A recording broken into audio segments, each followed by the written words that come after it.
turashaka kumenya uko umunyabyaha yihana akababarirwa ibyaha bye, ari byo kubyarwa ubwa kabiri cyangwa gutsindishirizwa n'ubuntu kubwo kwizera.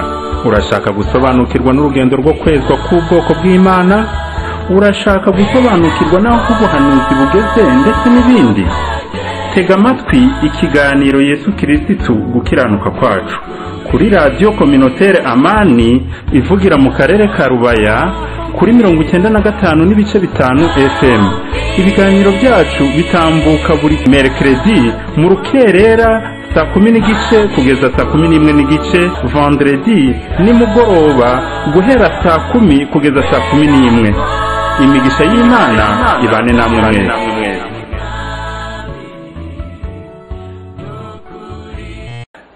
Yesu ashimwe.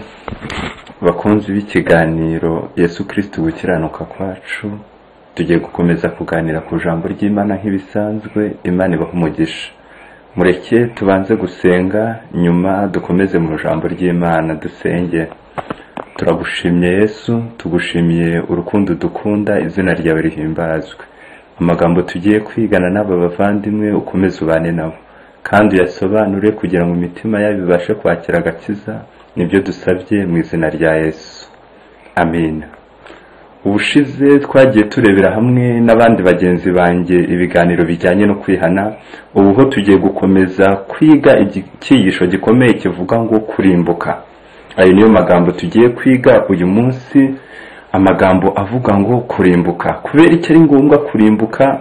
Abantu bakeneye kubimenya, kuko iyo umuntu atazi ikibazo nta nubwo amenya igisubizo uko kiba kimeze. Reka turi burebe ingero nyinshi, kandi nizeye yuko kiri buze kukugirira akamaro. Mu itangiriro igice cya 6 uhereye ku murongo wa mbere tukageza ku murongo wa 3 haranditse hati: abantu batangiye kugwira mu isi babyara abakobwa. Abana b'Imana bareba abakobwa b'abantu ari beza, barunguramo abo batoranije bose. Uwiteka aravuga ati: umwuka wanjye ntazahora ruhanya n'abantu iteka ryose, kuko ari abantu b'umubiri. Nuko rero iminsi yabo izaba imyaka 120.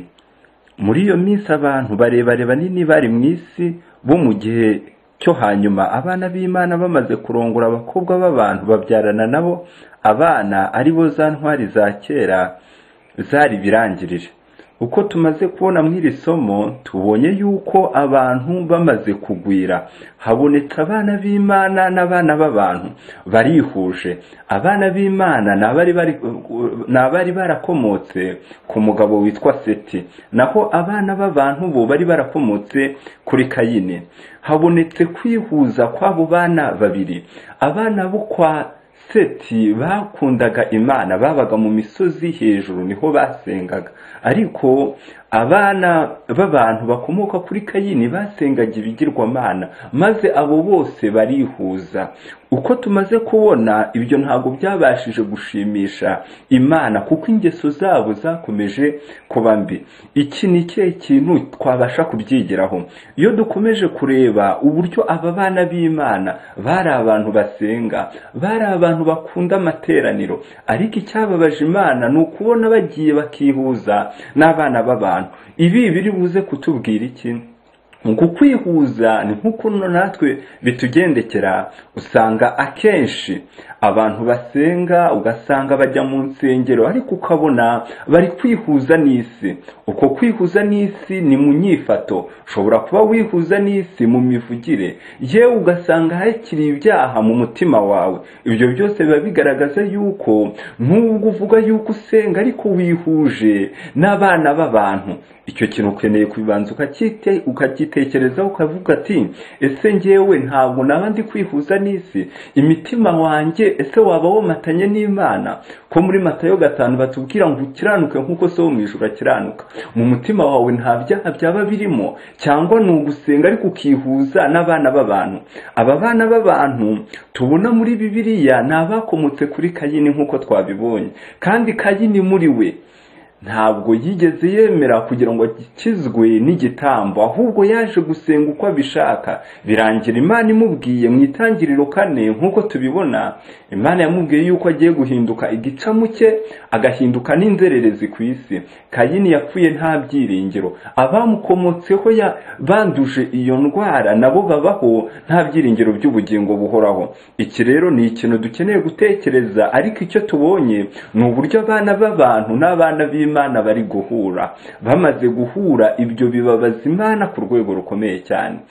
Iki akaba ari nacyo kintu kiri kubaho, abantu benshi bagasenga, ariko bagasenga Imana itabemera. Ibi turaje tubisome, turi kwiga icyigisho kivuga ngo kurimbuka. Uku kurimbuka turi buze kugira byinshi tubibonamo. Amagambo aboneka mu gitabo cy'umuhanuzi witwa Yesaya. Umuhanuzi Yesaya mu gice cya mbere nawe yaje kubona ibintu biteye ubwoba ku bwoko bw'Abayuda. Ubu bwoko bwari ubwoko busenga cyane. Igice cya mbere ku murongo wa 13 haranditse hati: ibitambo byanyu bitagira ingano mu ntambira bimaze iki? No kuyiteka baza, mpaza ibitambo by'amasekurume y'intama byonswa n'urugimbu rw'amatungo abyibushye, kandi sinishimira amaraso y'inka n'ay'abana b'intama cyangwa amaraso y'ihene. Iyo muza kunshengerera ninde uba wababwiye ko muza kundibatira urugo?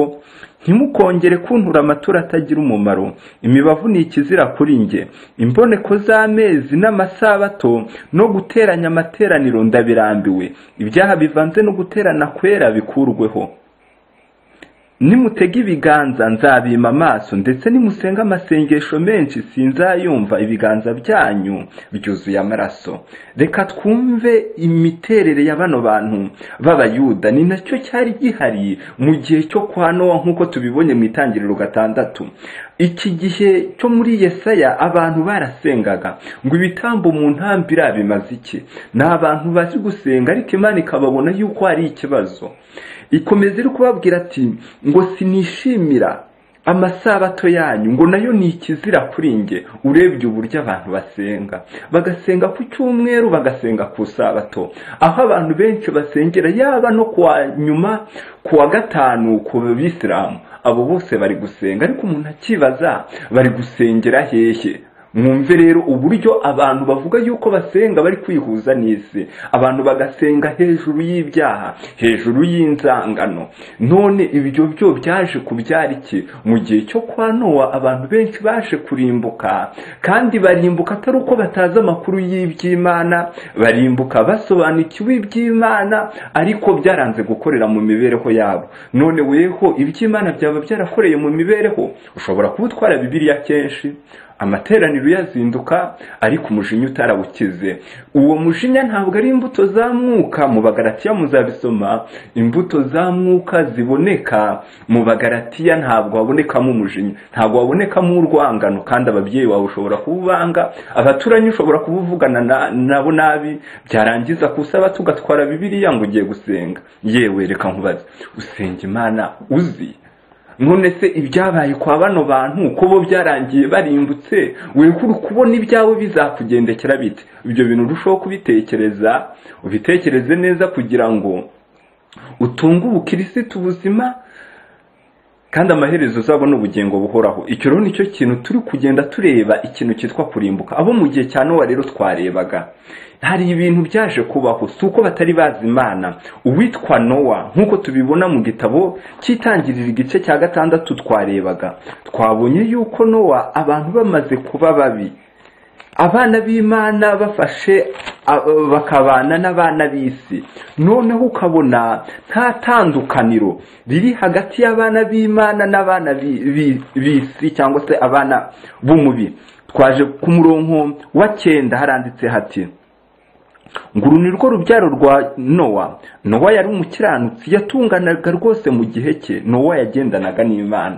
Iri somo riri kutwereka nubwo isi yari imeze utyo, Nowa we yagendanaga n'Imana. Ubu birashoboka yuko ababa bagukikije baba barabanywa inzoga, kandi Bibiliya ikabivuga ngo uwica umubiri we ngo Imana nayo izamutsemba. Niko mu Bakorinto banditse, kuko ngo turi imibiri ariko ikimbabaje birashoboka yuko waba uri kumva iyi radiyo nk'uko turi kubiganira ugasanga inzoga zarakwishe, warangiza kunywa inzoga wiyangirije, ejo ukazagenda gusenga cyangwa se ejo bundi ukongera, ariko ugasanga wariyononnye ku rwego rukomeye, abantu bakavuga ngo uri umuntu w'Imana. Reka nkubwire wa muntu we, ntabwo kuba umuntu w'Imana ari ugutwara izo za Bibiliya.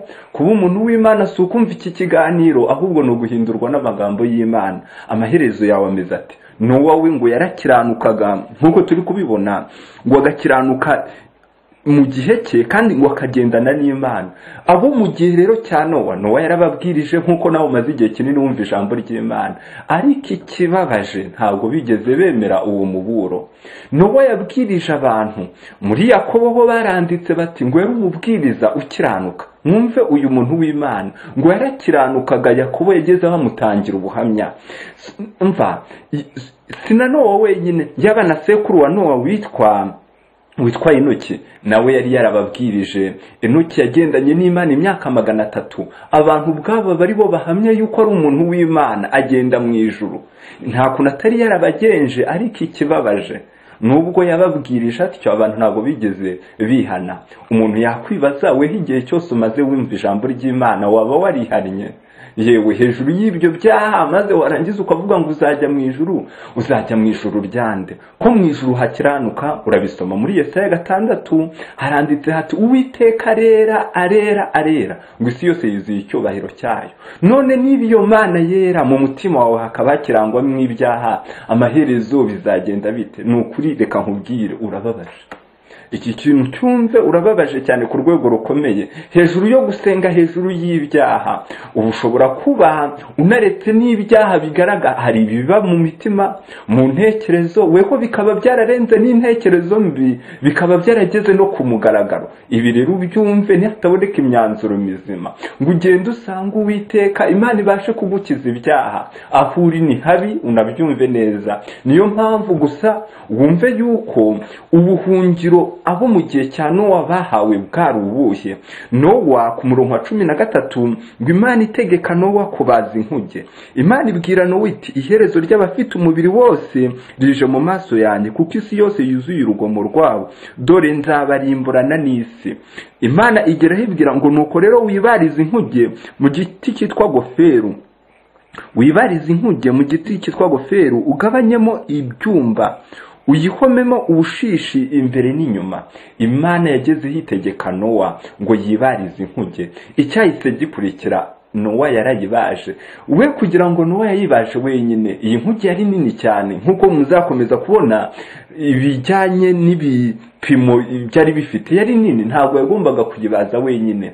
Icyo gihe ibikoresho byo kubaza ntabwo byari bimeze nk'iki gihe. Ubu ko biroroshye cyane, ariko icyo gihe byari bigoye. Yayikoze mu myaka 120. Ntabwo ari wowe wenyine wari uri kuyikora, yari afite abantu benshi babasha kumufasha. Iyi nkuge niko kari agakiza, kuko umuntu winjiye mu iyi nkuge nta kintu yabashaga kuba. Abamufashije bari benshi, ariko umuntu yakwibaza, abayinjiyemo bari bake? Bari benshi? Oya, abayinjiyemo bari abantu 8 nk'uko tubisoma, ariko abamufashije bari benshi. Ikibi biri butubwire ni iki? Abantu bagomba gufasha abantu b'Imana. Uzagenda mu nsengero, uzatura, uzakora ibikorwa byinshi, ariko ikibazo winjiye mu gakiza, ibyaha byarababariwe, cyangwa uracyafite urwango, uracyafite amahane.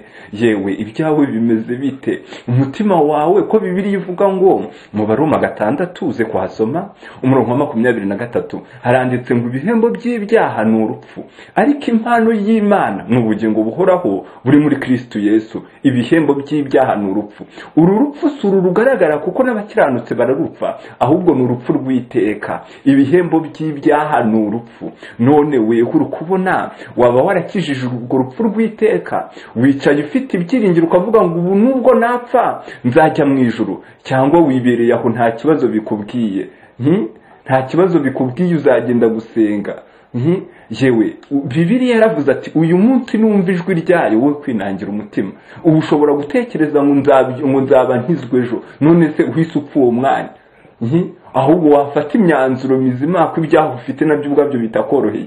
Reka nkubwire, nkugire inama, ushaka wakwitekerezaho, wakwitekerezaho ukabanza ukumva ikibazo ufite kugira ngo usange Uwiteka Imana ibashe kugukiza, kuko nibitagenda kuriya ndi gutinya yuko utazajya mu ijuru. Nureba umugabo witwa Rusufero uboneka mu gitabo cy'ibyahishuwe 12, Rusufero ari we wahindutse Satani. Satani ntabwo yigeze azira gusambana, oya, ni hehe wabisomye? Ariko ushobora kubusambana, cyangwa se n'intekerezo zawe zirimo ubusambanyi. Satani ntabwo icyo kibazo yigeze akigira. Ntabwo Satani yigeze ashinjwa wenda kwica ava muri mu ijuru, ntabwo yigeze yica abantu mu buryo bugaragara. Wowe birashoboka yuko haba hari abantu uhuburuzi cyangwa se n'ibindi byaha runaka nawe ubigize.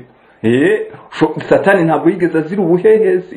Ibyo bibazo ushobora kuba ubifite. None niba Satani yaraciwe mu ijuru, ibyo bintu atari abifite, weho uvuga yuko uzajya mu ijuru ute? Icyo kintu ujye ukibaza.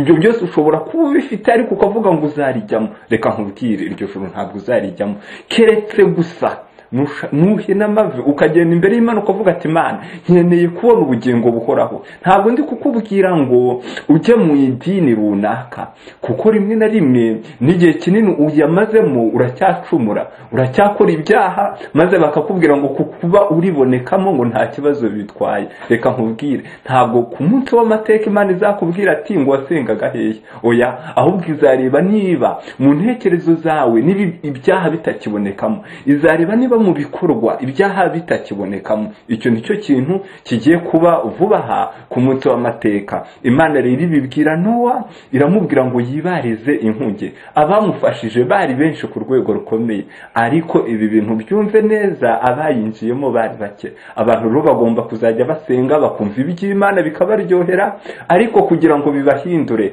abantu bari 8, weho ibyawe byaba bimeze bite? Turi kwiga icyigisho kivuga ngo kurimbuka. Igihe cyarageze Nowa amaze kubabwira, abantu bamubonaga nk'umusazi, ntabwo bigeze bamwumva. Ni nako bimeze na n'iyi saha. Dushobora ibintu kubivuga ukavuga ati ariko ibi ntacyo, niko na kera byavugwaga, ukabibona nk'ubusazi. Ariko reka nkubwire icyabaye mu gihe cyo kwa Nowa amaze kuzuza iyo nkuge mu myaka 120. Imana yahaye abantu iminsi 7, ariko birangira iyo minsi inyamaswa zije mu nkuge. Abantu bakavuga bati wa musaza zigiye kumutanyaguriza mu nkuge, ariko birangira abantu banze iby'agakiza. Weho bizarangira ubyemeye. None si ikibazo nuko ababwiriza bakunyuza imbere batari bazi kubwiriza. Ibyo bintu urushaho kubitekereza. Imana iguhe kugira ngo utekereze ku buzima bwawe. Ndi gutinya yuko wazarimbuka kandi warumvisha iby'Imana kenshi. Mbega agahinda hejuru y'ibyaha. Ariko reka nkubwire ko y'umuntu afite umwana mutuma, ko y'umuntu afite ibibazo runaka, wenda afite amafaranga ko amukemura, yo yize amashuri ko yakakazi, weho ibyo byaha ubona bizaguhemba iki? Ku bihembo by'ibyaha ari urupfu rw'iteka washobora ukabyihana. Ibi umuntu ashobora kubivuga ukagira ngo ni urwanga kwanga, ariko ni urukundo kugira ngo wihane. None weho ibyo bintu urukumva nta kibazo bikubwiye ngo uzajya mu ijuru, kandi ijuru rirakiranuka, weho wuzuyemo ibyaha. Intekerezo, amagambo uvuga nayo ubwayo ni ikibazo, ariko ukavuga ngo uzajya mu ijuru. Yewe ibyo bintu urushaho kubitekereza, wumve icyo Nowa we yabashije gukora. Yinjiye mu nkuge, kimara kuyinjiramo imvura yaraguye, abantu bararimbutse. Nicyo gihe abantu bagiye batangira gukomangira Nowa. Abantu baragiye batangira gukomangira Nowa. Batangiye kumukomangira, baramubwira bati Nowa dukingurire. Ariko reka nkubwire, byaje kuba pritare, byaje kurangira igihe cyarenze inkombe. Mwamuvandimwe wanjye rero we urushaho kubitekereza ko ibi bintu byabaye mu gihe cyo kwa Nowa. Batangira kuvuga ati ngaho dukingurire. Reka nkubwire wa muntu w'Imana we turi kumwe, ubu birashoboka yuko uri kwanga kwihana ubu ukazabishaka igihe cyarenze. None weho amaherezo yawe nayahe? ariko Nowa we abasha gukira. Ni nako bimeze, abantu bashobora kuzajya basenga abandi bakabyanga, Imana igatanga umuburo, nutihana ibyawe birakubera bibi. Kandi Yesu yaravuze ati ngo nkuko byari bimeze mu gihe cyo kwa Nowa, ni nako bigiye kugenda muri iyi minsi yacu iheruka. Na n'ubu rero abantu bagomba kuvuga ubutumwa bwiza, ariko nyagupfa azakomeza kwinangira. None weho bizarangira ubyemeye cyangwa uracyari kumva ukavuga ati njyewe nzaba nihana? Ubu ushobora guhita utunguranwa n'urupfu bikarangira urimbutse. Ngo niho abantu benshi bazaza bakadusanga bakavuga ati ngaho noneho mutubwire, ariko igihe kizaba cyarenze. No mu gihe cyo kwa Nowa bashatse kwinjira ariko bitakibakundiye. None bimeze bite? Iwo wari umugabane wa mbere w'ibyo twari tubonye mu byabaye mu gihe cya Nowa. Reka twongere turebe undi mugabane w'ibyabaye mu gihe cy'Isodomu n'i Gomora, biboneka mu gitabo cy'Itangiriro igice cya 19. Mu gitabo cy'Itangiriro igice cya 19 niho tubona ngo marayika bombi bagira Isodomu nimugoroba. Loti yari yicaye ku marembo y'Isodomu. Loti ababonye arahaguruka ngo abasanganire, yikubita hasi yubamye, arababwira ati ndabinginze ba databuja, nimwinjire mu nzu y'umugaragu wanjye, muharare buke, mwoge ibirenge, ejo muzazinduke mugende. Baramusubiza ati oya, turarara mu nzira buke. Arabahata bajya iwe, binjira mu nzu ye, abatekera ibyo kurya, yotsa imitsima idasembuwe, bararya. Batararyama abagabo bo muri uwo mudugudu Isodomu bagota iyo nzu, abato n'abakuru bose bavuye hose ho muri wo. Bahamagara Loti baramubaza bati abagabo binjiye iwawe muri iri joro barihe? Basohore turyamane nabo. Loti ajya ku rugi, arasohoka, arakingura inyuma ye, arababwira ati bene data ndabinginze ntimukore icyaha kingana gityo. Dore mfite abakobwa babiri batararyamana n'abagabo, ndabasohora mubagirire ibyo mushaka byose. Gusa abo bagabo mwe kugira icyo mubatwara, kuko bageze munsi y'ipfundo ry'inzu yanjye. Baramusubiza ati have tubise. Bati uru rugabo rwaje rusuhuka, none rwigize umucamanza, kugirira nabi iruta iyo tugiriye kugirira bariya bandi. Basunika Loti cyane bagera ku urugi kumeneka. Reka tube tugarukiye hano. Turi kubona ububi bw'abantu bo muri Sodomu n'i Gomora. Aba bantu bari barumvishije ubuhamya bwa Aburahamu. Muzabisoma mwa bino bice bibanza. Aburahamu yari umuntu w'Imana, bikageraho n'ijuru naryo ubwaryo rimutangira ubuhamya. Imana yageze iravuga ati nta kintu nabasha gukora ntabibwiye Aburahamu. Aburahamu rero iyo nkuru yuko ari umuntu w'Imana yari yarageze ni Sodomu. Iyo nkuru yari izwi neza kandi abantu bari babisobanukiwe. Aburahamu yari yarabwirije mu iki kibaya cya Sodomu, kandi sina Aburahamu wenyine, yaba na Loti. Nkuko tubibona Loti we ntiyafatanyaga nabo, ariko abantu b'i Sodomu bakomeza kwibera mu munezero. Urebye uburyo abantu bari kwibera mu munezero, nibihe byaha b'i Sodomu bakoraga? Icyambere hari ubusambanyi mu buryo bukomeye, hari ubusinzi ku buryo bukomeye, bakoraga ibyaha mu buryo buteye ubwoba. Biza kurangira Imana yohereje abamarayika bayo ngo barebe uko bimeze. Byaje kurangira aba bantu b'i Sodomu nabo umuriro uvuye mu ijuru maze urabatwika bitewe n'ibibi byose bakoraga. Urebye ibibi abantu bari gukora, urebye ubusinzi buhari ku rwego rukomeye. Kandi none ikibabaje, ntabwo abantu bari gusinda, bari kwiyangiza ku rwego rukomeye ari abantu batajya mu nsengero. Hari ababikora badasenga, abo nabo ibyabo bigiye kuba bibi cyane. Hari n'ababikora ariko nabo ubwabo badasenga. Ibyo byose ni ikibazo gikomeye cyane. Kandi burya muzabisoma muri Yakobo baranditse ngo icyaha kimwe ubwacyo, uwishe itegeko rimwe ngo n'ayandi yose aba yacumuye. Ntabwo ari ukwica isabato gusa, oya, ahubwo no kwica n'ikibazo kimwe byose ubu birimbuye. None kugeza iyi saha ubona weho nta nenga ufite. Ariko ikibabaje, ibi dushobora kubibona ukavuga ati ngo njyewe icy'ingenzi ni uko nsenga. Reka nkubwire wa muntu we, ntitaye kuho usengera ukeneye kwihana.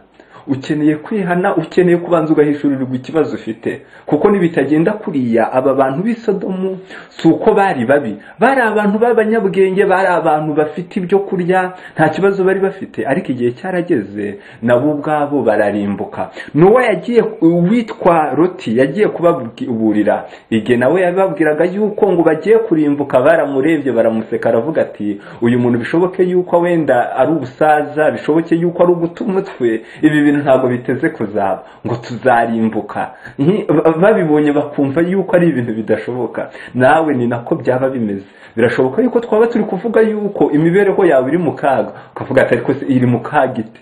Iri mu kaga ite? Maze kweza ibyo kurya, maze gushinga nta kibazo mfite, ubu ndi gucuruza nta kibazo mfite, ngo none ubuzima buri mu kaga. Ariko tujya wibaza yuko mu Baheburayo 9 handitse ngo, mu Baheburayo 9 ku murongo wa 27, wumve aya magambo narayasomye ubwayarantangaza, ndi kugira ngo nawe ubashe kuyatekerezaho. Abaheburayo 9 umurongo wa 27.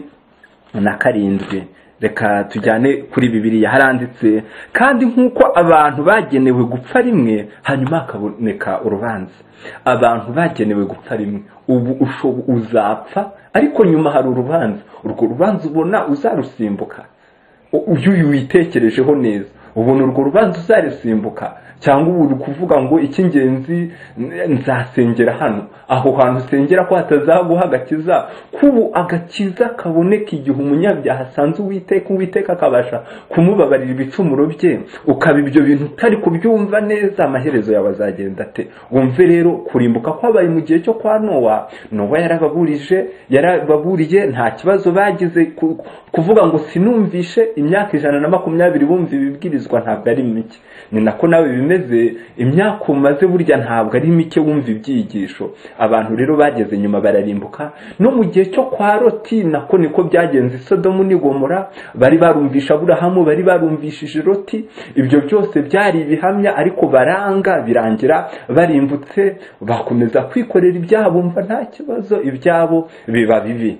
Reka twumve undi mugabane uri bubanzirize usoza kugira ngo tubashe gusobanukirwa abo barabo mu gihe cyo kwa Loti twari tubonye. Reka twumve mu bo mu gihe cyo kwa Yesu. Aba bantu bo mu gihe cyo kwa Yesu ho hari ikintu cyaje kubaho. Bari baraburiwe na Yohana Umubatiza nkuko muzajya mubisoma. Yohana abantu bazaga, bamwe yabitaga abana b'incira, tubona mu magambo tubona muri Matayo 3 uhereye ku murongo wa 7, igihe abantu bazaga kubatizwa haje abafarisayo n'abasadukayo. Yohana arababwira ati, mwabana b'incira mwe, ninde ubaburiye guhunga umujinya uzatera?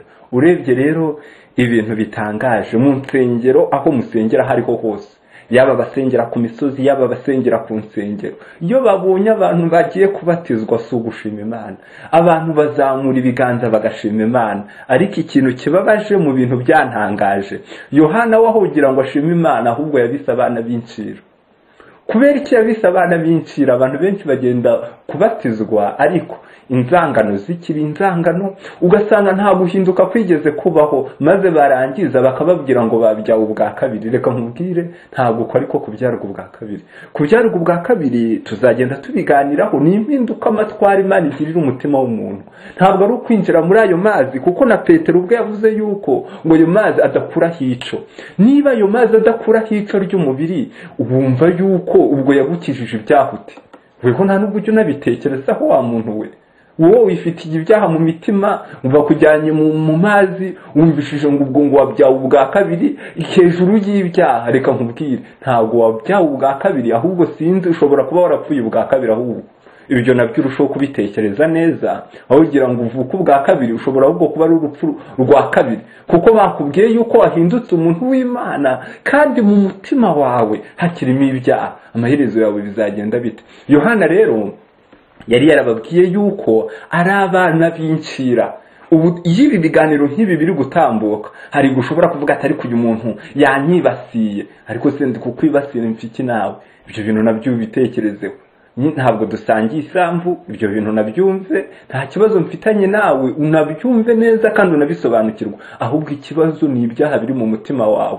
Yesu Kristo muteje agahinda cyabikoze, Satani wari kwishima kuko afite abantu agiye kurimbukana nabo. Ibyo bintu niko tubisoma mu gitabo cya Maraki, turi bubirebe amagambo ari mu gitabo cya Maraki mu gice cya nyuma turi kwiga amagambo avuga ngo kurimbuka niyo magambo turi kuganira, urushaho kuyatekerezaho kugira ngo wumve icyo Imana ikurarikira. Amagambo ari muri Maraki igice cya 3 ku murongo wa 19 haranditse ati, dore hazaba umunsi utwika nk'itanura ry'umuriro, abibone bose n'inkozi z'ibibi zose bazabibishingwe, maze haba umunsi uzabatwika bashire. Niko Uwiteka Nyiringabo avuga, ntuzabasigira umuzi cyangwa ishami. Hazaba umunsi utwika nk'itanura ry'umuriro, abibone bose, abibone. Ubwibone ni ibiba mu mitima y'abantu, ntabwo ubwibone ni ibintu biba biri mu ntekerezo. Ngo n'inkozi z'ibibi, izi nkozi z'ibibi ni abantu bakora ibyaha bikagaragara. Abo bose yaba bakora ibyaha mu mitima, mu ntekerezo ugasanga ubusambanyi biri mu ntekerezo, ugasanga ibibi byose biri mu ntekerezo. Ariko hari n'abandi babyerura ugasanga we yahise yerekana yuko ari umukozi wa Satani ku karubanda. Abo bose ngo bagiye guhinduka ibishingwe, maze haba umunsi uzabatwika bashire. Ngo niko Uwiteka Nyiringabo avuga. None weho uri kubona uzaba uri muhe mugabane? Urushaho kubitekereza. Yohana rero yari yarababwiye yuko ari abana b'incira, bamwe barabyemera abandi barinangira. Mu binangiye mu mwaka wa 70 baje kurimbuka. Sina Yohana gusa, na Yesu Kristo ubwe yiyiziye mw'iyi si atangira kubwiriza abantu ibijyanye no kwihana. Ariko mureke mbabwire, aho ugira bamwemere, Abayahudi bene wabo nibo bagiye baramubamba. Unabyumvishije rero, akenshi ntabwo twebwe twabasha kubwiriza nka Yesu, ariko kubera iki Yesu atemewe, none twebwe se nitwe bazemera? Ibyo nabyo urushaho kubitekereza. Ubu weho ibintu uri kubyumva, cyangwa uri kubyumva ukumva nta kibazo bitwaye, ukumva ari byiza ariko bitakureba. Reka nkubwire, iki kiganiro kitangirwa amafaranga, kandi Imana yemeye kugira ngo kitangirwa amafaranga kugira ngo ubashe gukira. Niyo mpamvu rero nundakira, Imana izana kubaza byinshi, izavuga ati, yewe hirya yo kumva ibi bintu abantu b'Imana batanze amafaranga yabo kugira ngo ukire, none wanze gukira uhisemo kurimbuka. Urumva atarimo n'ikibazo? Abantu bafata amafaranga igihe cyabo ku bwawe ngo uzumve iki cyigisho ubashe gukira, ariko wowe urukumva nta kibazo bikubwiye. Ibyo bintu urushaho kubitekereza, muvandimwe unteze amatwi iki kiganiro kivuga ngo Yesu Kristo gukiranuka kwacu. Ukeneye kugira gukiranuka kwa Yesu, nibitagenda kuriya ibyo utekereza yuko bizagukiza ntabwo biteze kugukiza, ahubwo ukeneye gutekereza neza. Uko rero twarebaga mu gihe cya Yesu nawe yaraje arababwiriza, nta kintu atakoze kugira ngo babashe gukira, ariko birangira abantu banze agakiza cy'Imana. Uko tubibona muri Luka igice cya 19, reka twumve ayo magambo ari muri Luka 19 uhereye ku murongo wa 41. Haranditse hati, Yesu aririra Yerusalemu, ageze hafi abona umurwa arawuririra ati, uyu munsi nawe iyo umenye ibyaguhesha amahoro, ariko none bihishwa amaso yawe, kuko iminsi izaza ubwo abanzi bawe bazakubakaho uruzitiro, bazakugota, bazakurinda cyane impande zose, kandi bazagutsembana n'abana bawe batuye muri wowe, ntibazagusigira ibuye rigeretse ku rindi, kuko utamenye igihe wagenderewemo. Ngo ageze hafi abona umurwa arawuririra. Igihe abandi bo bawumwerekaga bari gushima Imana, muzabisoma muri Mateyo 24 umurongo wa 1. Bamweretse uriya murwa wa Yerusalemu, baravuga ati, warebye uburyo inyubako ari igitangaza, hagati y'itafari n'irindi ari zahabu. Ibyo byose barabimweretse bari kuvuga bati, umva niba hari ibintu byiza nibi. Maze Yesu aravuga ati, ntihazasigara ibuye rigeretse ku rindi. mbega ikibazo gihari. Abantu benshi bari kwerekana Yesu bakamwereka ubwiza bw'insengero, bakamwereka ibi bigaragara, ariko Yesu ugasanga ari kubaririra. Reka nkubwire, we kuzajya ureba ubukirisitu nk'ibi bintu bigaragara, ahubwo ujye ureba kunesha icyaha mu mibereho yawe. Ushobora kuba ugotomera ibyaha nk'amazi, niko Bibiliya ivuga, maze warangiza ukavuga ati ngo none warebye uburyo ngo yazindutse mu nsengero. Ibyo kuzinduka mu nsengero, ibyo bintu bishaka iki? Kuzinduka mu rusengero hejuru y'ibyaha, ibyo kugira ngo nibyo Imana yitayeho? Wumve rero icyo aya magambo y'Imana ari kutubwira, ngo ageze hirya abona umudugudu, amaze kuwubona hari ikintu kibayeho. Uyu munsi nawe iyo umenya ibyaguhesha amahoro, ariko ngo none bihishwa amaso yawe. Ni ibihe bintu byagombaga kubahesha amahoro turi kureba muri iki cyigisho? Uwagombaga kubahesha amahoro ni Yesu, kuko Yesu niwe wavuze ati ngo mbasigiye amahoro yanjye ndayabahaye. Bagezeho baramwanga, ariko mureke mbabwire, bamwanze bajya gusenga. Mwumve ibi bintu uburyo abantu bari kwanga Imana. Iyo umenya ibyabahesha amahoro, banze Yesu abantu bajya gusenga, ntabwo bamwanze ngo bahite berura yuko ari abapagani. Oya, banze Yesu abantu bajya gusenga, amateraniro bayajyagamo, ibintu byose bakabikora, ariko banga Yesu. Ibi ni ikihe kintu bitubwira? Ubu birashoboka yuko aho waba umaze igihe kinini usenga, igihe kinini, uyu ugiye kurya urasenga, uyu ugiye kuryama ugasenga, yoyoyo neza, ibyo byose ukaba warabikoze, ariko ugasanga nyuma yo gusenga uratukanye, umujinya biraho mu ntekerezo, ibyo bibi byose, maze warangiza ukavuga ngo ukunda Imana. Reka nkubwire, baranditse bati ngo ubu bwoko bunshimisha iminwa, ariko imitima yabo imba kure. Igikunda Imana ntabwo ari uwo munwa wawe uri kuvuga ngo Imana ishimwe. Oya, igikunda Imana ni umutima wihannye ibyaha, ni umutima wababariwe ibyaha. Uwo ni wo mutima ukunda ibyaha, uwo mutima ukunda Imana. None kugeza igisaha ubwo wavuga ute yuko ukunda Imana? Ibyo bintu urushaho kubitekereza neza, urushaho kubisobanukirwa. Icyo nicyo kintu ndi kugira ngo utekereze neza. Aha rero cyari ibintu ryari somo twarebaga. Uyu munsi nawe iyo umenye ibyaguhesha amahoro, ariko none bihishwe amaso yawe. Yesu yaraje arababwiriza, abantu baramwanga. Abatambyi nibo bamwishe, rubanda bagezeho baravuga ngo nabambwe. Intumwa za Yesu ziramugambanira. Abo bari abantu bakora mu nsengero, ariko birangira Yesu ababwiye bati iyo umenya ibyaguhesha amahoro.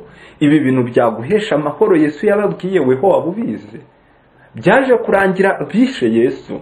Mu gitabo cy'ibyakozwe n'intumwa igice cya 8 batwereka n'icya 7 batwereka bari kwica Stefano. Yewe muzabona na yaba Yakobo babica, ariko aba bantu baziraga iki? Ntabwo baziraga gusambana, ntabwo baziraga kwiba, ahubwo ikintu baziraga byari ukuvuga ijambo ry'Imana. Mureke mbabwire, ubu birashoboka yuko bashobora kukuziza ijambo ry'Imana, ariko ikibabaje abantu benshi usanga kenshi bazizwa amafuti yabo. Ugasanga hari abakomeretse bitewe n'ubusinzi. Ako rero ntabwo ari akarengane, ahubwo weho wagize ni ikibazo cy'ibyo wabashije gukora. Ibi rero abo mu gihe cy'i Yerusalemu mu mwaka wa 70, nk'uko tubibona mu bitabo byinshi by'amateka. Mu mwaka wa 70 umugabo witwaga Sestius, uwitwaga Titus, yari umuroma cyangwa se Tito bitewe ahari n'ururimi waba ukoresha.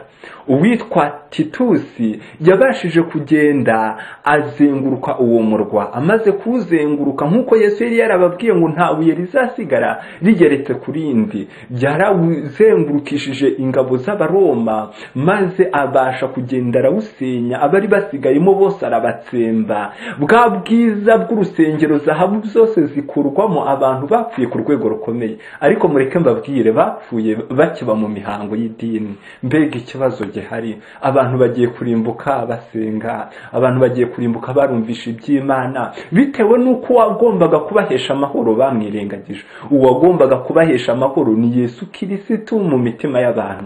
None wa muntu we, ibi bintu byaguhesha amahoro ubifite mu mutima mutima wawe? Waba warasanze Yesu ngo ukizwe? Ese wuhagijwe amaraso ye? Ubu wizeye rwose imbabazi z'Imana? Ubu wicaye uri kuvuga ati ubu Yesu aramutse aje nazajya mu ijuru? Cyangwa uri kumva nta n'ikibazo wifitiye, ukumva byose ari ibisanzwe? Urushaho kubitekereza neza. Wa muntu, ubuzima bwawe buri muri danje, buri mu kaga.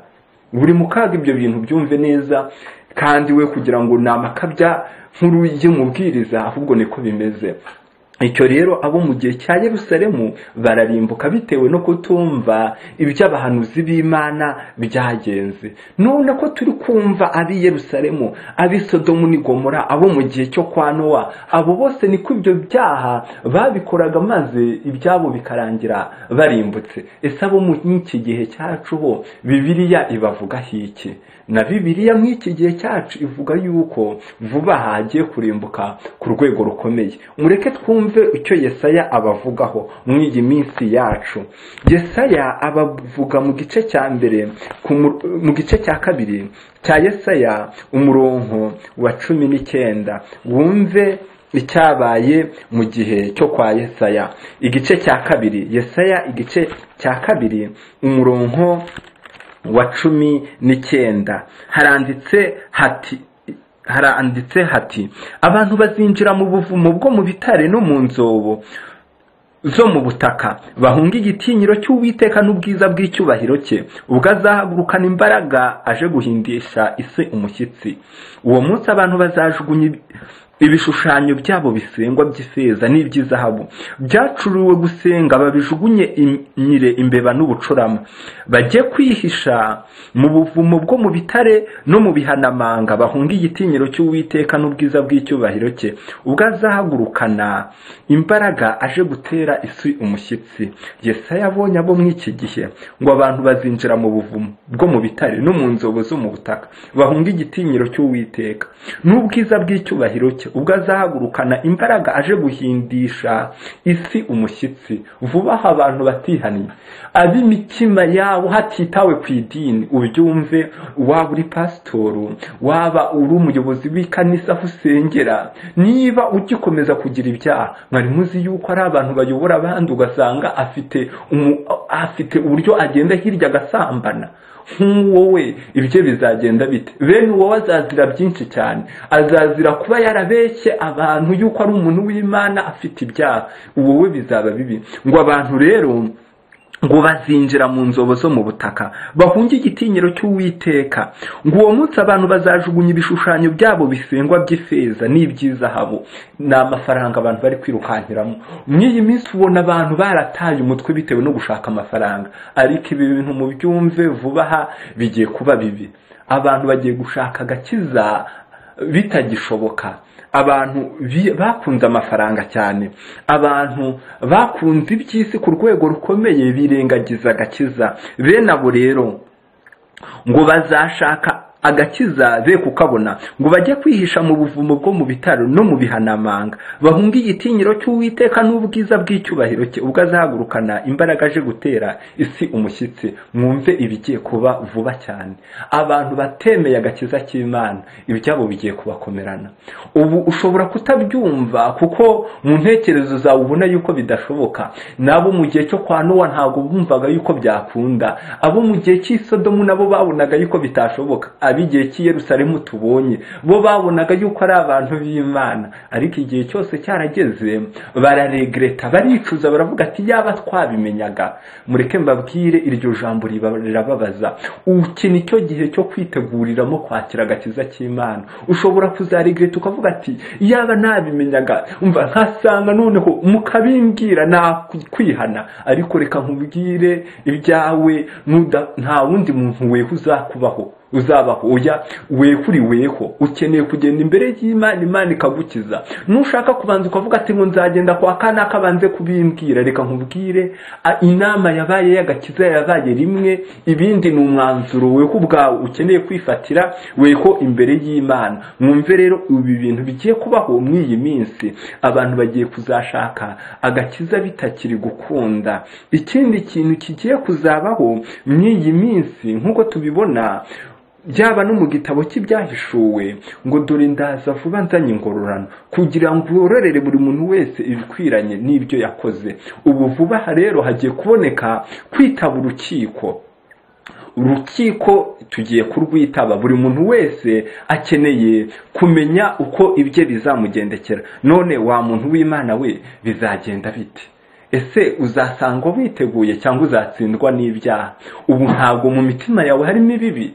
Amagambo uvuga ubona ahesha Imana icyubahiro? Ni ubisoma neza ibi bintu byumve muri Matayo 12 baranditse bati, Matayo 12 baranditse bati, aya magambo tuyumve neza aboneka muri Matayo 12 umurongo wa 36. Kandi ndababwira yuko ijambo ry'imfabusa ryose abantu bavuga bazaribazwa ku munsi w'amateka. Nta magambo ugira y'imigaryo, ugasanga uri kuvuga amagambo y'amakomvu maze warangiza ukabyita ngo ni imigaryo, ngo ni brage. Ibyo bintu byose bizakushinja ku munsi w'amateka.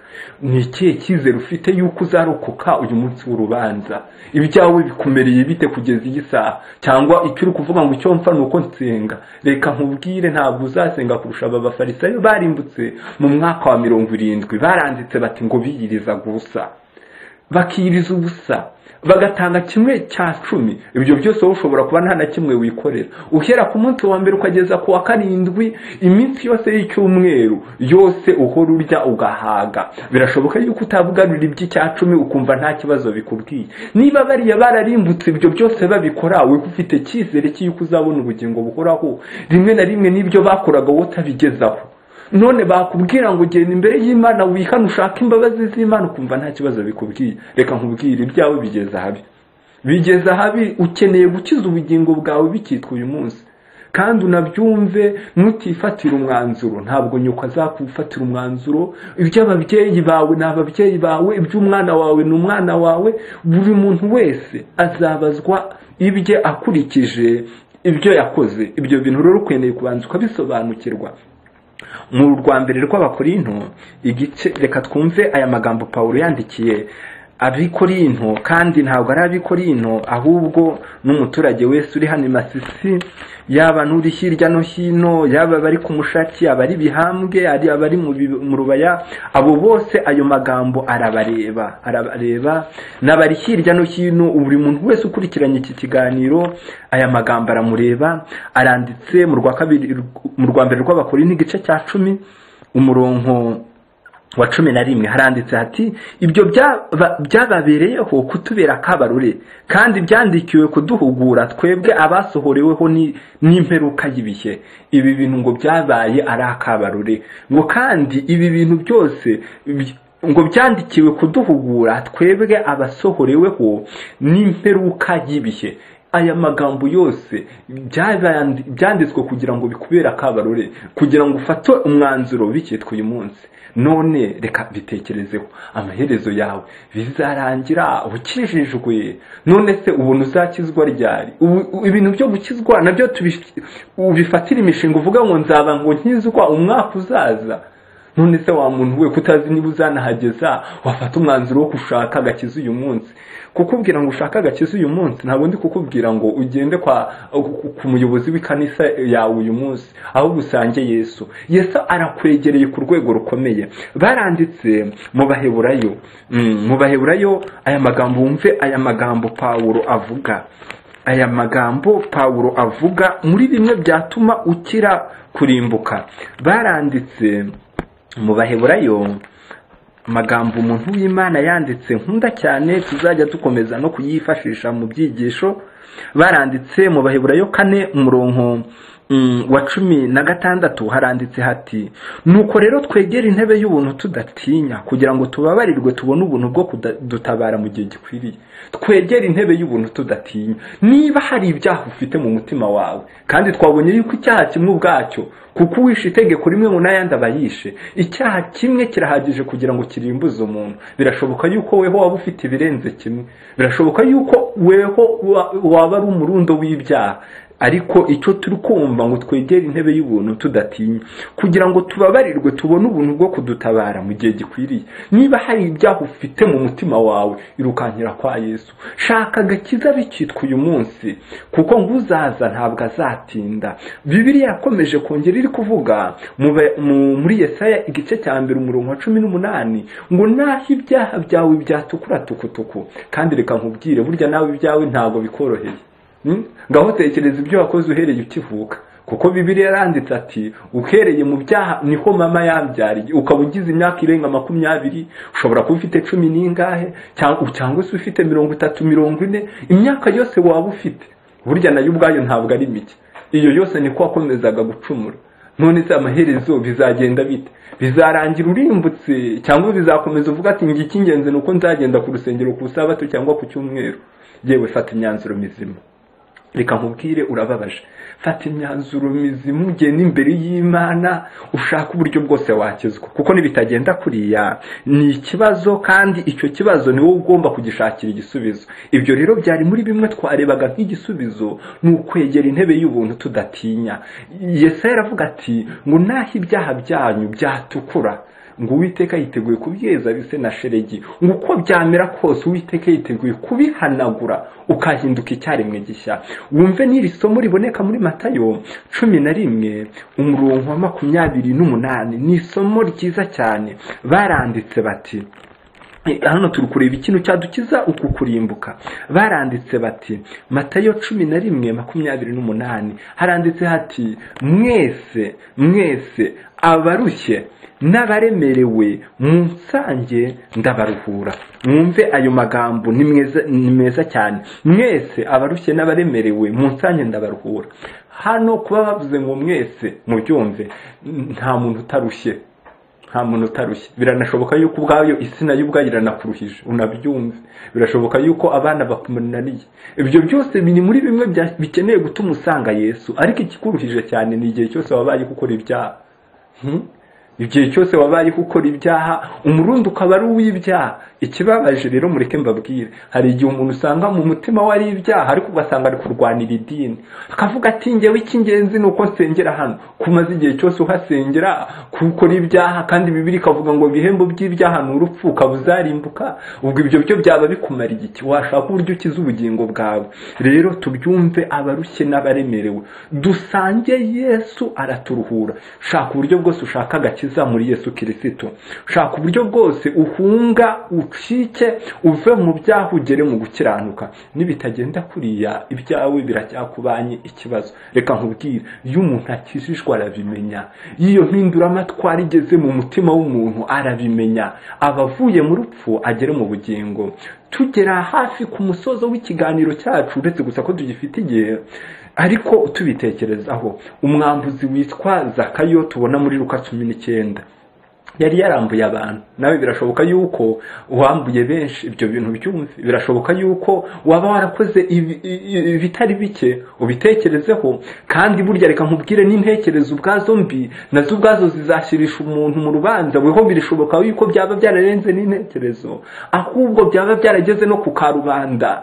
Wumve, uwo mwambuzi yari yarakoze ibibi byinshi, ariko muri Luka 19 ashaka kureba uko Yesu asa. Ntabwo icyo Zakayo yashakaga ari isura igaragara, ahubwo yashakaga amahoro y'umutima. Yashakaga kumva nawe yakiriwe, akagira ubugingo buhoraho.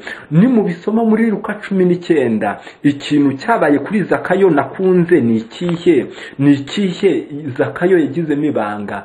Akimara kumva yuko Yesu agiye kunyura i Yeriko, Zakayo yarirukanse. Icyubahiro cye yagishyize hirya. Yari umusoresha mukuru, yari afite amafaranga menshi, ariko ibyo byose nta na kimwe yitayeho. Birashoboka yuko nawe waba ufite amafaranga, ariko burya n'utwo dufaranga ufite abenshi baranayakurusha. Nabyo byo nabibimenya.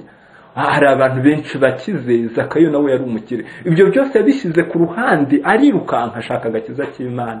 Igihe yageraga muri icyo giti, Yesu yaramurebye aravuga ati Zakayo ururuka uyu munsi ndarara iwawe. Abandi batangira kuvuga ati ngo agiye kurara ngo ku munyabyaha, ariko Yesu yarazi Zakayo aramubwira ngo agakiza katashye muri iyo nzu. Inzu Yesu yahaye agakiza ntabwo ari ibitanda, ntabwo ari intebe, ahubwo ni umutima wa Zakayo. Zakayo yarishimye ku rwego rukomeye, abavuye mu rupfu. Yesu aravuga ati uyu munsi ubaye umwana wa Aburahamu. Wari uzi yuko uyu weho utari wagira n'agakiza mu mutima wawe? Abenshi mu bivovoteraga Zakayo babaga ari abantu gusa bapfa kugenda mu nsengero ariko batarakiriye agakiza. Reka dushime Imana yuko Imana yakijije Zakayo. Nawe ariyo Mana ishaka kugukiza ukava mu barimbuka ahubwo ukaboneka mu babona ubugingo buhoraho. Rero urushaho kubitekereza. Niyo mpamvu Yesu muri Yohana 3:16 ngo kuko Imana yakunze abari mu isi byatumye itanga umwana wayo w'ikinege kugira ngo uwizera n'umuntu umwe umwizera atarimbuka ahubwo abona ubugingo buhoraho. None weho waba waravuye mu barimbuka ukabona ubugingo buhoraho? Twigaga amagambo avuga ngo kurimbuka. Abantu benshi bagiye kurimbuka, abantu yewe hatitawe ku madini bagiye kurimbuka, kuko abenshi barishushanya, abenshi barishushanya, ariko hari n'abadasenga. Abo bose byose bigiye byabo gushirwa hagaragara.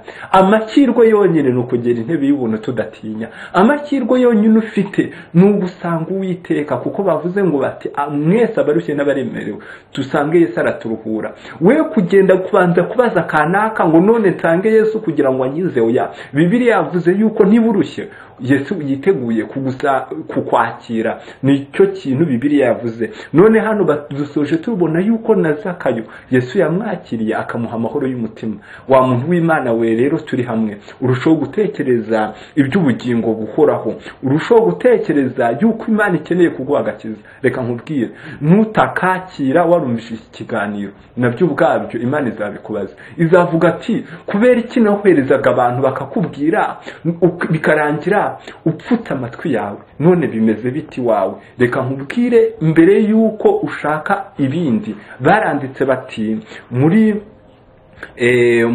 Matayo baranditse bati ngo mushake ubwami bw'Imana no gukiranuka kwayo, niho ibindi byose muzabyongererwa. Tugiye kugera hafi ku musozo. Bantu ushake ubwami bw'Imana no gukiranuka kwayo, niho ibindi byose uzabyongererwa. Mbere yuko ugenda mu mirima, mbere yuko ugenda mu bucuruzi, Yesu yaravuze ati umuntu byamumarije ko gutunga ibintu byose byo kwisaka ku bugingo. We ukumva niba utari gushaka agakiza, intekerezo zawe ukumva ari nzima? Wa muntu w'Imana we, banza ushaka agakiza. Imana rero y'amahoro ikomeze ikumvishe yuko ukeneye kwita ku bugingo bwawe. Imana ishaka kuguha agakiza ukaba mu isi ufite ibyiringiro by'ubugingo buhoraho. Ibyo rero nibyo bintu ngende kugusabira, nibyo bintu nanjye nisabira. Nkeneye kuzajya mu ijuru, ariko sinshaka kuzajya mu ijuru ngo wihurimbuke. Ni nayo mpamvu ubu turi gutanga iki kiganiro kivuga ngo Yesu Kristo gukiranuka kwacu. Imana rero y'amahoro ikomeze ibane nawe, kandi Imana ikomeze ibikumvishe, iguhe amahoro, iguhe guhinduka, uhinduke icyaremwe gishya. Mbaye nsoreje hano. Imana ikwiteho ubwo naho ikindi gihe, kandi twiteguye kugira ngo tuzabane natwe. Imana ikomeze ibane natwe, tuzakomeza kuganira. Tubaye dusoreje hano. Imana ibahe umugisha. Ubwo naho mu kindi minsi iki kiganiro turaza kubyumva vuba, turaza kumva byinshi kuri iki kiganiro kivuga ngo Yesu Kristo gukiranuka kwacu. Imana ibane namwe, nibyo mbasabira mu izina rya Yesu. Reka twongere dusenge dusoza. Imana y'amahoro ushimwe kubw'iki kiganiro, kandi tuzi yuko abenshi kizabahindura bakira agakiza kawe. Imana ibane n'abantu bose bari mu territoire ya Basisi, kugira ngo abantu babashe kukumva kandi bagusobanukirwe. Ubane na buri muntu wese, yabasenga yabadasenga, hatitawe ku idini abarizwamo, kuko bose bakoze ibyaha kandi bose ushaka kubaho ubugingo buhoraho. Imana ikomeze ibitwumvishe, nibyo dusabye kandi twizeye mu izina rya Yesu. Amina.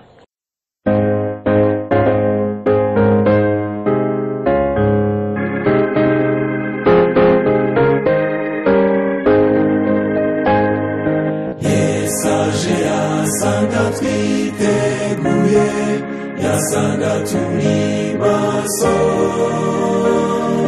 igihe cyose yagarukamo se twaba twiteguye mbese mugenzi twavuga tuti ubu turiteguye mbese aho umwami